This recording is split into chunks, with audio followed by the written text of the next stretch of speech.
People want to talk about is Vini going to Arsenal. You know, as someone here in Madrid, anything's possible. I'm not going to talk about whether he should go, whether he shouldn't go. We have to think about like, okay, but what's the whole strategic way in which Vini could go? Vini has 1 year left on his contract. Vini could leave Real Madrid, one of the biggest, scratch that, the biggest club in the world. You know, Vini could leave the biggest club in the world for free this time next year.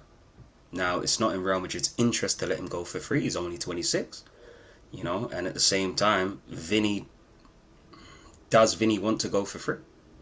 Vini could earn more due to his high salary demands than what he could earn if he decides to... No, scratch that. Vini can earn what he wants.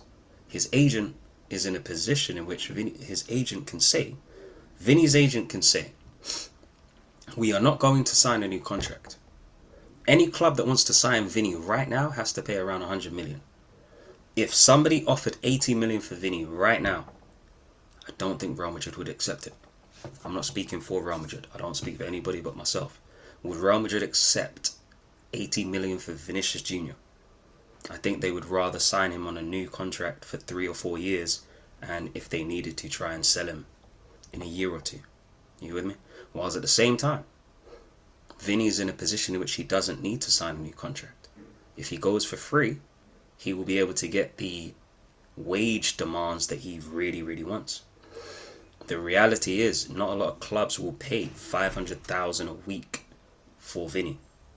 Not a lot of clubs will pay that, and if they have to pay a transfer fee plus those wages, it's a non-starter.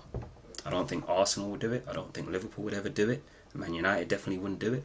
PSG, they're 2-time Champions League champions. Do they need anything? Do they need anyone? You with me? So these are the scenarios. People talk about Vini leaving Real Madrid, and it could happen. It might happen, but it's a lot deeper than what people think. It's a very difficult situation for Real Madrid, in my opinion. And I don't speak for Real Madrid. I don't speak for anybody but myself. If Real Madrid were to allow Vini to, not sign another contract and to start the season with Vini not having a new contract, and if we got to, let's say, January, Vini would be allowed to start conversations and negotiations with other clubs.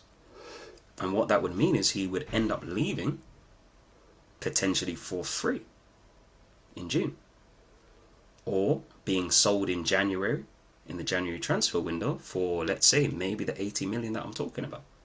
That would be the best case scenario for Real Madrid, in my opinion, if we got to January and Vini hadn't signed a new deal.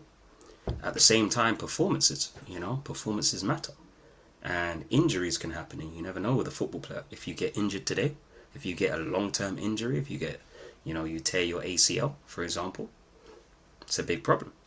So there's a lot at play, hay mucho en juego. Y si yo cambio en español, esa es la cosa. Lo que está pasando ya es muy difícil para los dos partidos. Vini tiene que decidir dónde quiere ir. Real Madrid tiene que decidir qué quiere hacer también con Vini. Pero no puede como aceptar que empiece esta temporada sin firmar otro contrato.